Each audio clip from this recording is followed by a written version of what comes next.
Hello and welcome to the Pick and Roll podcast. Today I got a good one for you guys. So basically, like usual, we have those full player breakdowns. I break down 5 full games. So just give you guys an intro of what's happening this week. I got Kentucky versus Tennessee. Get to break down Reed Shepherd, Rob Dillingham, Dalton Knecht, Aaron Bradshaw. Then I watched the G League Ignite game. Get to break down Ron Holland, Matas Bazelas, Izan Almanza, and Tyler Smith as well. We got Miami versus Florida State. Florida State has Baba Miller, Jameer Watkins, who's really flying up draft boards lately. Miami has Woga Popular, Matthew Cleveland, and Keyshawn George, who's also somebody that's been flying up draft boards lately. And then I got Baylor versus Kansas. So I got Jacoby Walter, Jalen Bridges, Yavis Missy, and Hunter Dickinson from Kansas. Kevin McCullough did not play in that game, but a guy that's been moving up draft boards as well, Johnny Furphy, somebody I'm going to be breaking down too. The last game is the Euro Guy of the Week, and the Euro Guy of the Week is Melvin Adhencia from San Quentin. It's going to be really exciting week. So let's go ahead and start with Kentucky. So Kentucky in this game, let's go ahead and start with Rob Dillingham. So Rob Dillingham is averaging 15 points per game, off of 4 assists, 1.2 steals, 48% field goal percentage, 75% free throw percentage, and 43% three-point percentage. He's 6 foot. He plays 2 guard for Kentucky, but the ideal position in the NBA is point guard. You know, and in the past, he's really fluctuated up and down my big board throughout the season. He's been anywhere from around 10 to 11 to 25, anywhere in that range, depending on the way I've been viewing him.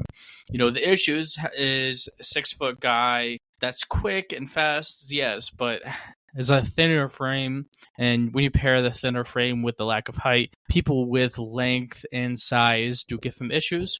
In the NBA, they get longer and stronger, right? So, you know, that's the knocks. And last game, the knocks became more legitimate, and, you know, he had real issues shot creating from the perimeter of the game before this game. So he moved down the big board to like 22, 23. But in this game, man, was he in his bag. He was shot creating from the perimeter so well. I mean, his footwork, his ability to shot create with the ball in his hands is so translatable to the NBA, especially at the guard position, the point guard position, with all the spacing in the NBA and the pick and rolls and the high volume ball handling. You know, all the things that he does in Kentucky on the perimeter, at the 3-point line, and in the mid-range shot creating are all extremely elite stuff that he does. It makes it look really easy. And, you know, his efficiency on that play style is really impressive. You know, he didn't really drive to the rim a ton, but he really flashed his overwhelming perimeter shot creation where he moved up even more on the board. You know, every once in a while he did have 1 or 2 layups at the rim that looked pretty nice. So, you know, Rob Dillingham, again, he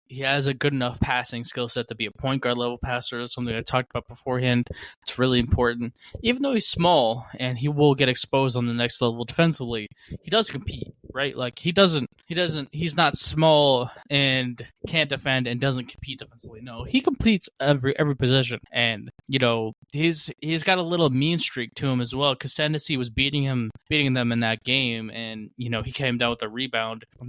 Tennessee's got the 6'10" center that is just so built and strong, and Rob Dillingham pushed him, fighting for a rebound, down by a few scores. Like he's got a little bit of that streak that, you know he at least loves basketball, right? Takes it seriously, wants to win, things of that nature. I'd much rather have that than somebody that, you know, it's hard to tell if they really want to play basketball. You'd rather have somebody that's a little edgy. So, you know, Rob Dillingham, right now, he's at the 13 ranked guy on my big board. I have him graded as a 14 through 18 draft prospect. He's got so much intrigue, but the lack of height paired with, you know, the lack of the film that we've seen of him having issues with size and length are really where, you know, he's having issues breaking into that lottery grade. right? Even though he's 13th on my big board, but that's because it's a really weak draft class, and that's why he's 13th. But yeah, Dilliam had a really great game. And after watching this game, it really ties into the multiple games I watched beforehand, where it's going to take a lot of poor games to really move off the thought process that he's just a very elite shot creator at the perimeter. Okay, let's go ahead and kick it to his teammate, Reed Shepard. He's averaging 12 points per game, 4.2 assists, 2.4 steals, 52% field goal percentage, 78% free throw percentage, and 53% three-point percentage, which is absolutely insane when you play 22 games this year. Yeah, I mean, he's a 6'2 point guard. This guy has the 53%, so sorry. 3-point percentage indicates this man can shoot the cover off the ball. Reed Shepard's a good passer. Even though he's a below average athlete, normally that would be like a question mark defensively, but what he does steals-wise with 2.4 a game really negates that weakness. I mean, the dude's really intelligent, gets in the passing lane so well, he's just got a really great natural feel for stealing the basketball. It's really so hard to describe and explain because he doesn't do it with like athletic gifts and things of that nature, just like hounding you, getting steals. No, he's just really intelligent basketball player. So yeah, I mean, in the pick and roll, he's so good, standing at the 3-point line.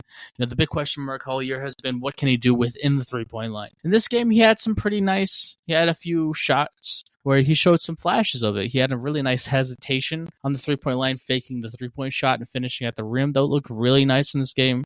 There was another shot that I think was a floater as well. So, he's starting to show more flashes of finishing inside the 3-point line. And because of that, he moved up the big board. So it's impressive. Every game he's slightly moved up the big board. And this time he moved up from an early second round draft pick grade to 22 through 26 draft pick. Right now I have him ranked 25 on my big board. And, Reed Shepard's somebody that can definitely be a viable late first round draft pick for me. So, yeah. And so basically in this game, usually Kentucky has a ton of guys to scout, but Justin Edwards and Zavon Ivisic, tough last name, and DJ Wagner did not play. So there's 3 guys that I will not break down. The only guy I have left to break down is Aaron Bradshaw. Aaron Bradshaw averaged 62.2 points per game, 0.7 blocks, 4.5 rebounds, 54% field goal percentage, 60% free throw percentage, and 27% three-point percentage.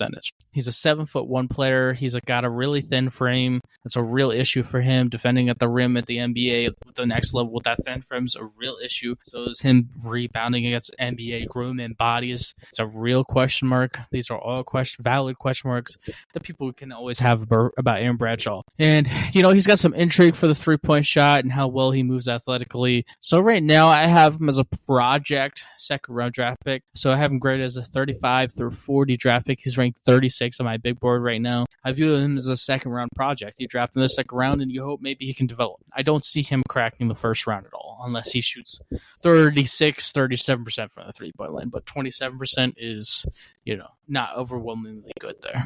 So yeah, Aaron Bradshaw. Let's go ahead and kick it to the Tennessee side of that matchup. The main guy to break down from that is Dalton Knecht. So Dalton Knecht is 6'6". He's averaging 20.2 points per game off of 4.7 rebounds, 2 assists, 48% field goal percentage, 39% three-point percentage, and 80% free throw percentage. Phenomenal stats. I mean, this guy, 6'6", 2 guard, comes off all-ball screens as the shooter so well. He's so good. Shows some pretty solid flashes of finishing at the rim. I've seen flashes of him doing pick and roll running and looked really good at it. I didn't see him do that at all in this game. So, but he looked so good in the one game that I did see him doing it. I still feel like you can put that tag on him as somebody that's capable as a pick and roll operator at this 2-guard position. So, I didn't see anything in this game that drastically moved him up or down my draft board. Actually, I saw stuff that just made me feel really confident about the draft grade I still have on him. I have him as great as a 14 through 18 draft pick. He's 15th on my big board, and he reminds me so much of Austin Reeves, the Los Angeles Lakers 2-guard, 6'6" as well. Austin Reeves can come off ball screens as a shooter. He can be a standstill 3-point shooter. He can move well off ball when somebody has the ball in their hands, sure, in an open space to be, viable from the 3-point line as well and run pick and rolls, which is really the unique thing that Austin Reeves does that most off-ball movers cannot do. So, that's why, because of all those things together, it really reminds me of Austin Reeves as an extremely efficient 2-guard shot creator that can shoot the 3-ball really well. So yeah, Dalton Neck is staying at number 15, but the tape deserves it. All right, so the next game to break down is that G League Ignite game. The main guy to break down from that game is Ron Holland. Right now he's averaging 20 points per game off of 44% field goal percentage, 24% three-point percentage, and 75% free throw percentage. 6 rebounds, 3 assists. So, Ron Holland is somebody that can get downhill in a hurry. Really elite athlete, 6'8", super athletic, really great handle paired with that. Really adds to, just his ability when he decides to go downhill. It's special. It really is special. He's probably the best rim attacker in this draft class. And, he's just so good at it, so elite at it, and it's so efficient. But the 24% three-point percentage is extremely low. It's getting to the point in time where it's like, it's at such a low three-point percentage that you can have a legitimate question, is it ever going to develop? That is a legitimate question you can have. And, it doesn't matter how athletic you are as a wing player if you can't shoot the 3, right? In the sense of, if you're on the wing, you have less space than the point guards and the shooting guards do at the top of the key, right? So because of that, it's easier to guard you and help defense, and the defender next to that person guarding you basically to help, because there's less space, right? So, if you can't shoot at the 3 to keep that defender and the whole wing, the 2 defenders that are trying to guard that side of the court, honest, then they can just cheat and, force them away from the rim, basically is what I'm getting at. NBA defenses are extremely good at attacking and negating these one-dimensional rim attackers, is the best way I can put it. And, that's part of the reason why Ron Holland, even though he has top 3 pick or even top 1 pick gifts, right? It's just that three-point percentage is abysmal. It's really bad. But, in this game, he showed some pull-up mid-range shots, which look pretty decent. But, and defensively, it's really an on and off switch defensively. One game that I remember watching him play defensively, he looked amazing. Every other game I've watched since then has been average, way less than 6'8" freak athlete should be defending. A recent guy that can be a good way to put this in your head is a Jonathan Kuminga type of guy, where they have really great athletic gifts, really long, can really get to the rim, but that three-point shot is a real issue. My comp for him still, though, is Jared Wallace. And, he's a boomer bust guy. Seriously, he's a very big-time boomer bust guy. I have him move down the big board just a smidge. From the 5th pick in the draft to the 8th pick in the draft, I have him graded as an 8 through 10 draft pick. Ron Holland's got a lot of gifts, and there's a lot of teams that'll probably love his upside, but, the floor is immensely low. And, one of the reasons why this team as a whole has won one game this year out of 20 is because he's so efficient in his play style, because he takes a decent amount of three-point shots. Same thing for Matas Buzelis, which is a good transition to the next guy, Matas Buzelis. He's 6'10", averaging 12.4 points per game off of 44% field goal percentage, 27% three-point percentage, and 63% free throw percentage. So, just like Ron Holland, this guy has a lot of really late gifts. He's got a really good handle. His handle allows him to get to the rim. He finishes really well. He's more of a touch finisher than a power, I'm going to dunk on you, or, have a really strong layup at the rim kind of guy. Matas Buzelis is a very good passer. The whole point forward idea for him is extremely realistic. He's a very good point forward. He's very translatable in that way. He's got a lot of length defensively, which helps him on ball guarding quicker guys. He does have issues, but in a general sense, as a team defender, he's better in those situations, because when he's on the help side defense and somebody's driving to the ball to the rim and he's on guarding somebody else, when he helps at that rim, he's an extra shot blocker, which is really nice. Has some serious value. So, Matas is a really interesting prospect, but again, just like Ron Holland's 27% three-point percentage was not as bad as Ron Holland's 24%, is really hampering what his potential could be. So right now I have him 16th on the big board. He hasn't moved for me. He's still great as a 14th or 18 draft pick. Has a lot of flaws, but a lot of real legitimate upside. So, that upside's not going anywhere. The next man to break down is Tyler Smith, 6'9", playing for G League. He's averaging 12 points per game, 47% field goal percentage, 39% three-point percentage, 71% free throw percentage. So this guy is still a really good mover, really athletic. He defends really well, switchable, guards on ball really well. A really good standstill three-point shooter. 39% is really elite, especially in the G League against really good competition. He showed flashes of ball handling in previous games and, some flashes of mid-range shot creation off of that ball handling. And, he has a similar build to Jabari Smith Jr. You might be able to even call him a poor man's Jabari Smith Jr. And, this guy's got a lot of 3-and-D power forward traits that makes him a really high-level role player prospect. I still have him graded as an 18th or 20 draft pick and 19th on my big board. This guy's so translatable to the NBA. Very, very translatable skill set. All right, we're going to go ahead and talk about Matas Buzelis next. He's averaging 12.4 points per game off of 44% field goal percentage.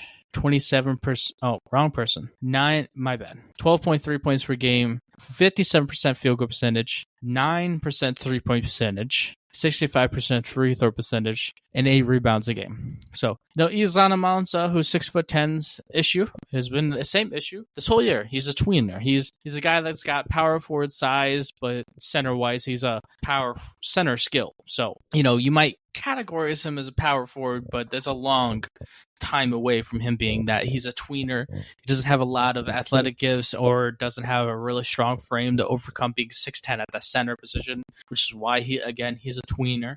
Right now I have him graded as a 40 through 45 draft pick, 45th guy ranked on my big board. He's this mid second round draft pick.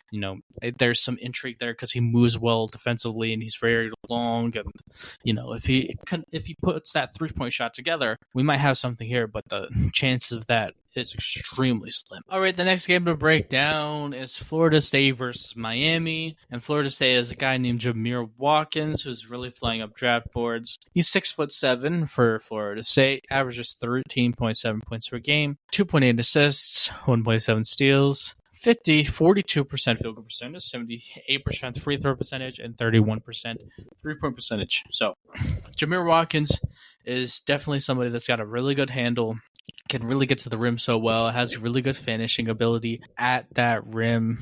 He's definitely somebody that really understands being a ball handler, ran some pick and rolls as a ball handler. In that wing position, he really just gets to the rim so well. Be a standstill 3-point shooter, 31% really does hold him back a smidge. But I will also say that his ability defensively is really nice. He's a nice, strong, solid athlete. He moves really well defensively. He guards on ball pretty well defensively. If his 3-point percentage was a little higher, he'd be a first-round draft pick. But for me, I have him graded 31 through 35. He's ranked 34th on my big board right now. All right, so the next guy to break down is Bob Miller. So right now, he's averaging 7.5 points per game. He is 6'11", averaging 5 rebounds, 1.5 assists, 45% field goal percentage, and 31% three-point percentage. So, when it comes down to Baba Miller, I definitely still don't think he's an NBA draft pick unless you consider him like a 55 through 60 draft grade. That's something I can get behind. But, for him personally, I do think that there's some growth there. Last year, he averaged 4.3 points per game, only played in 15 games, didn't start more than 2 games, shot 25% from the 3-point line, 47% for field goal percentage, looked very raw. And he's taken jumps a little bit. His ball handling to the rim looks really elite. That's what the intrigue is all about. The 3-point percentage is slowly going up, right? And he's putting some muscle on his body frame. And he started every game for Florida State this year. So he has real value defensively. And I definitely feel like Baba Miller, even though he may not be able to be a guy in this year's draft class, you got to watch out for him next year or the year after. Because one of these years he's going to put it together and he's going to be a top 3 pick in the draft. Because he is just so elite getting to the rim. And you just don't 5, 6, 11 guys with a handle like his every day and athletic gifts like his every day. So I digress. Baba Miller, sure, still a 55 through 60 draft grade. Don't come out. If I advise him to do anything, do not come out of the draft. Stay in college. All right, so the next game to break down. Next group of players to break down is Miami Hurricanes. So in this game, let's go ahead and start with Wuga Popular. 6'5", 2 guard for Miami. He's averaging 14 points per game, 2.2 assists, 45% field goal percentage, 83% free throw percentage, and 43% three-point percentage. So, in this game, he looked really good as a standstill three-point shooter. He's still an athletic guy, defends really well on ball. But really, something that was really exposed for him this game was the inability to handle. I mean, he had real issues handling the basketball. You saw him in a few situations where the shot clock's less than 5 seconds off and he can't get a shot off, right? And it just looked really tough for him. That's a real weakness. And because of that, he moved from the 20 through 22 draft grade that I had on him to 31 through 35. So right now I have a 31 through 35 draft grade from him. I view him as an elite early second round draft pick. Right now I have him as the 32 ranked, 32nd ranked guy on my big board, and I don't really see him moving much from that spot. So Matthew Cleveland is somebody else that I've talked about before. He's 6'7", averaging 14.2 points per game, 1.2 steals, 1.8 block assists, 52% field goal percentage, 80% free throw percentage, and 37% three-point percentage. So, this guy's a pretty decent on-ball defender. His handle's not that special, but in this game, he did flash some handling and getting to the rim and had some nice shot creation off the dribble. It was really interesting. It looked really raw, but it was really intriguing. There's some interesting stuff there with his handle. I still have him graded as a late second round draft pick, 50 through 55 draft pick grade for Matthew Cleveland, but I definitely feel like he can definitely be an NBA draft pick. All right, so the last guy to break down from this Miami group is Keyshawn George. So he's 6'8". He's averaging 7.6 points per game, 1.9 assists, 40%. Oh, wrong player, my bad. 43% field goal percentage, 82% free throw percentage, and 41% three-point percentage. So this guy's been flying up draft boards. He moves really well, extremely smooth mover. Defensively, he's really solid on ball. But what's really intriguing about him was shot creation. He had some really nice shot creation off the handle. It looked really smooth to him. Looks like he has 2 guard skill for the 6'8" size, which is really nice. It's a little raw right now, but it's really intriguing, and the shot creation looked really nice. He looked really smooth doing it, really attacks the feet so well, has really great footwork getting into his moves, and that's got some really interesting upside. So right now I have him graded as a 20 through 22 draft pick, and right now he is 24th on my big board. All right, so the next game to go ahead and break down is Kansas versus Baylor. So Kansas has, let's go ahead and talk about Hunter Dickinson first. He's 7'1", 7'2". He's a senior, so he's going to come out this year. 18.7 points per game, off of 11 rebounds, 2.1 assists, 1.1 steals, 1.3 blocks, 57% field goal percentage, 72% free throw percentage, and 35% three-point percentage. So, Hunter Dickinson is somebody that is such a good post player, definitely somebody that's very dominant in the post. His height really makes a difference. He's also a lefty, so he kind of throws people off. By him being a lefty, it kind of makes people do things that they wouldn't normally do defensively. It's a really interesting position he puts the opposing team in. I definitely consider him as a very good rebounder. Those 11 rebounds a game are really nice. He's got really good post footwork. Defensively, he's better than last year. Last year at Michigan, he was super slow, tight-hipped, and it was really exposed. You would give up points to him offensively, but defensively, he would shut you down. And he's definitely gotten around that a little bit. He's gotten a little bit better guarding the pick and roll, guarding the ball handler, the pick and roll, really specifically speaking.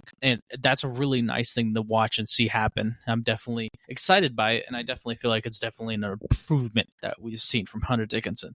Another thing that you can really like about his game is he's a 35% three-point shooter, and it's not like off of 10 three-point shots. He shoots about, if I had to put math on that, 2 a game, maybe a little bit over 2 a game. His clip has really increased. He's a good three-point shooter. He can space the floor. 35% is really solid. It's definitely an improvement. And last year he shot 42%, but he shot less per game. But he's solid at doing that. So personally, I think I'm moving up Hunter Dickinson just a smidge up the big board. So he was graded as like a 45 through 50 draft pick. I also forgot to mention he's a good passer as well for the center position. I had him there because I was just like, man, he can't defend. But this last game he defended a little better.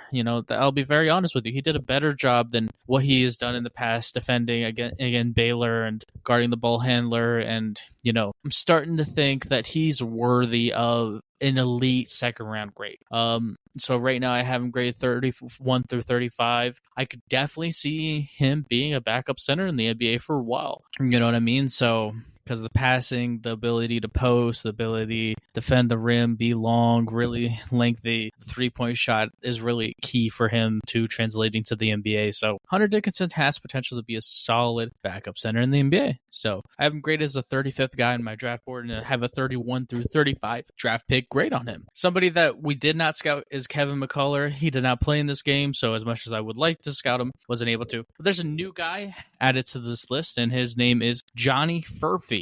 6'9". He is from Kansas. He's been flying up draft boards recently. Really interesting basketball player. Let's get to these stats here. He is averaging 8.4 points per game, 4.1 rebounds, 51% field goal percentage, and 37% three-point percentage. So, this guy is a really solid standstill three-point shooter. He's somebody that moves pretty well athletically. I call him an average athlete. I definitely feel like that's a really good term to use for him. Average athlete. He's somebody who can definitely be a below average rim attacker. I would like to see more of it, to be very honest with you. So right now he's kind of in that mold of a 3-and-D standstill guy at this moment in time, 6'9". So I have him graded as a second round draft pick. I have him graded in the same draft range as Hunter Dickinson, the 31 through 35 draft pick grade, and I currently have him ranked 35 on my big board. 37 on my big board. All right, so let's go ahead and kick it to the other side of that matchup. And on the other side of that matchup, we got Baylor. Let's talk about somebody that I really want to talk about right away, Jacoby Walter. Jacoby Walter has been extremely surprising in one way, and that is the plummeting of the efficiency numbers. So right now, he's a 6'5" shooting guard from Baylor. He's averaging 14.3 points per game, 4.7 rebounds, 1.7 assists on 33% field three-point percentage, and 85% free throw percentage, and 39% field goal percentage. Now, in the game, he come off ball screens like he always does. He has some, every once in a while flash handling and getting to the rim, things of that nature. But in this game, and in a general sense, it looks like a loss of flow, the ability to get to the shot crate, the confidence maybe losing a little bit, but this is really bad because that 39% field goal percentage is an extreme red flag that we got to plant in the air. Now, I do have a document because last year, funny enough, Keontae George from Baylor, last year came out of the draft, shot 37% field goal percentage. And everybody that was just trusting their eye test, not really looking at the stats of him, was like top 5 pick, top 6 pick, but he got drafted in 18th, which is actually where I had him grade him, 18 through 20 draft pick last year. And the reason why is, historically speaking, let's just run through this. I'm going to throw a bunch of names at you. These are basically these players' field goal percentages in college. These are all guys that are starting level 2 guards in the NBA. All their field goal percentages in college the year before they went to the NBA. CJ McCollum, 50%. Bradley Beal, 44%. DeMar DeRozan, 53%. Jaylen Brown, 43%. Malcolm Brogdon, 45%. Derek White, 50%. RJ Barrett, 45%. James Harden, 48%. Gary Trent, 41%, who's a backup level 2 guard. Zach LaVine, 44%. Jaden Ivey, 46%. Donovan Mitchell, 41%. Benedict Mathurin, 45%. Chris Duarte, 53%. Drew Holiday, 45%. Victor Oladipo, 59%. Gordon Hayward, 46%. Duncan Robinson, 44%. KCP, 43%. Anthony Edwards, 40%. Jalen Williams, 51%. Jordan Clarkson, 44%. Klay Thompson, 43%. Jordan Poole, 43%. Eric Gordon, 43%. Devin Booker, 47%. Kevin Huerter, 50%. Desmond Bane, 45%. Keldon Johnson, 46%. Kevin Porter Jr., 47%. And Cam Thomas, 40%. So, this basically graph shows you that there's a cutoff line here at 40%. And everything goes down, and there's nobody that really fits in the NBA as a 2 guard that's stuck as a starting level guy in the NBA NBA lower than 40%. And the only guys that are close to 40% is two people who had 40%. One of them was Cam Thomas, but at LSU, he led all freshmen scoring in college at LSU. He was the leading scorer, 18, 19 a game. Played on a team where he had to take a ton of highly contested, tough shots. And if he didn't take, 15 extremely tough shots and make, half of them, LSU's not winning that game, right? They were a poor basketball team, college basketball team, and they needed him to score for them to win. So it was a lot of forced, tough shots, right? If he didn't score 22, they don't win. So that field goal percentage was lower than it would have been in a different situation. Same thing with Anthony Edwards. Georgia sucked the year that they were there. Terrible. He had to score 22 to 25 for them to win. So that 40% field goal percentage was taken with a grain of salt. Jacoby Walter, it plays at Baylor, gets a high quantity of standstill three-point shots, comes off ball screens and gets good looks and doesn't really shot create that much. The amount of tough shots that I've seen Jacoby Walter take on 5 full games of tape is about 3. If you watch one full game of Cam Thomas at LSU, take 6 to 7. It'd be the same gosh darn thing with Anthony Edwards. So that 39% plus the high quality looks, you better believe that it is a extreme red flag that you can plant on the ground and say, hey, this is a real issue.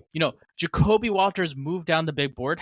So I used to have him number 5 on my big board. Right now I have him number 9 and graded as a 10 through 12 pick. But if he keeps on doing this and we don't see it go up that much, even if it's at around 40%, he's going to fall out of my lottery because historically it does not work. And when you have so much data on top of the play style of what Jacoby Walter has, that's a bad, real, genuine issue for Jacoby Walter. So things are going downhill. He's had a really bad rough patch. I think he's shooting like 33% from the field and 22% from three-point line in Big 12 play. I mean, once he's gotten in conference, it has gone downhill in a hurry. So, he's moving down the big board. If this does continue, he will fall out of the lottery for me, and I will not doesn't care who says what about him after that point in time. It's historically impossible for him to be a lottery pick in my opinion. So he's moving down the board,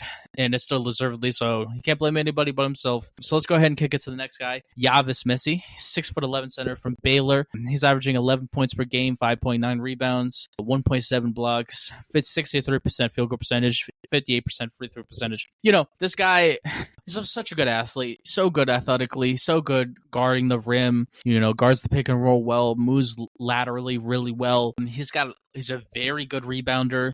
He swatted a few shots of Hunter Dickinson that looked really nice. He's a very good lob threat at the rim. He also flashed a handle when nobody was really guarding him. Like when the center is staying at the rim and he has the ball in his hands, he can handle and put pressure at the rim and, handle maybe try to finish or handle then maybe post up. But it's interesting to see the fact that he does have a handle.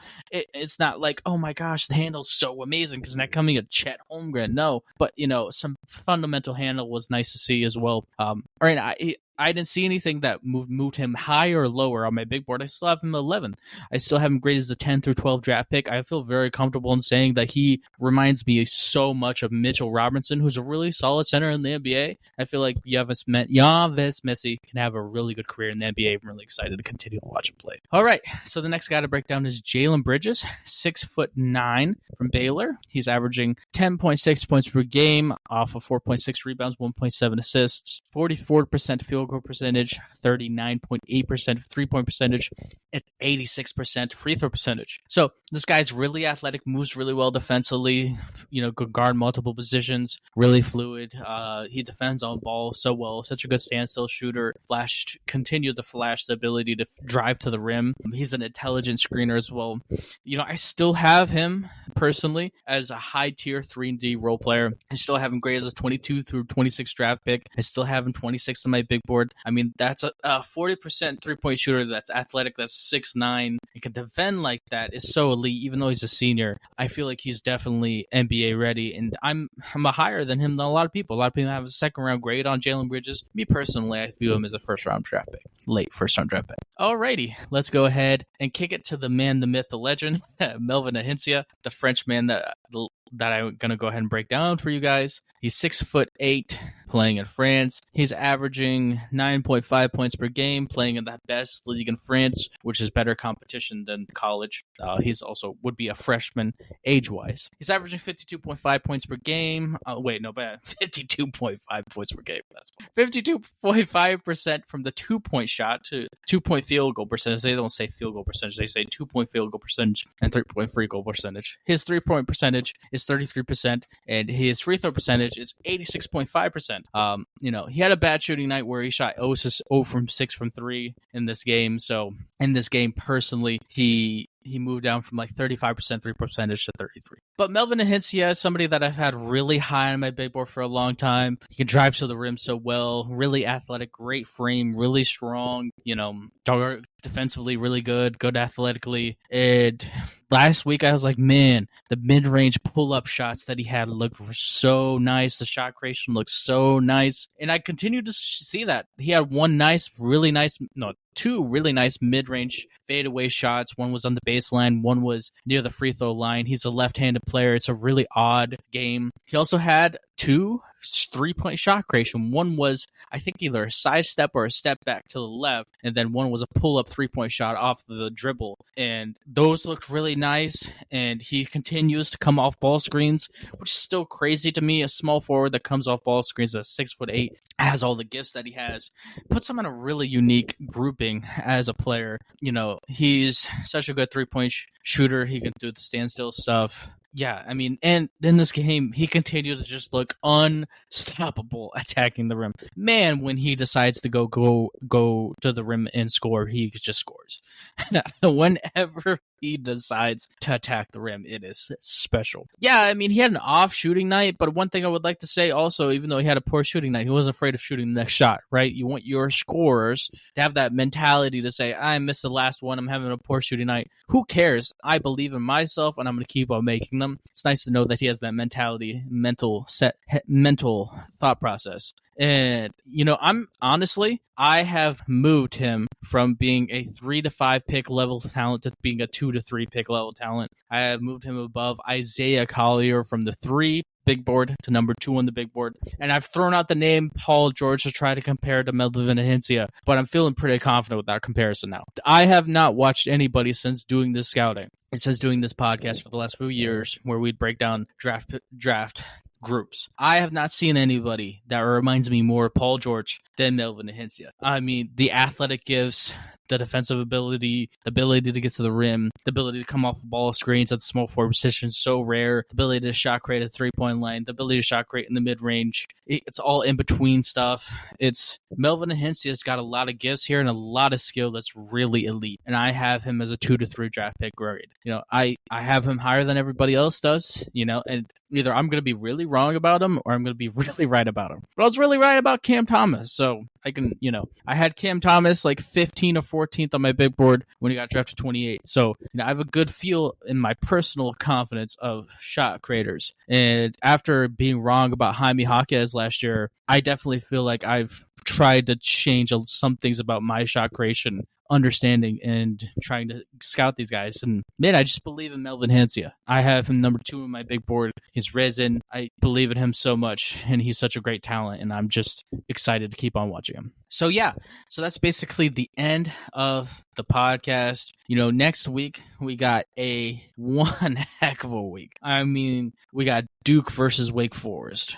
Kyle Filipowski, Tyrese Bachner, get the scout Andrew Carr and Hunter Silas. We got Illinois, got Terrence Shannon, Coleman Hawkins versus Livinair, Nakamura, and Terrence Williams. We're going to watch Baylor versus Oklahoma, Jacoby Walter Miro, Jalen Bridges, Chavez Messi, and then Jalen Moore from Oklahoma. We got UCLA versus Colorado, Adabona, Andy Mara, Dakota Williams, Trista da Silva, and then it might be UConn versus Marquette as that last game where we watched Stephon Castle, Donovan Clingan, and versus Tyler Kokek and Oso Igabaro. So I'm really excited about those games. It's going to be really, really fun to break those guys down. I enjoy doing this podcast so much. I really appreciate anybody that listens to this podcast or goes and checks out my mock draft link where I have my big boards and my mock drafts and all those type of things. Is really great. I really appreciate all the help and the enjoyment that you guys get from this podcast. And thank you guys for listening. You guys all have a great week.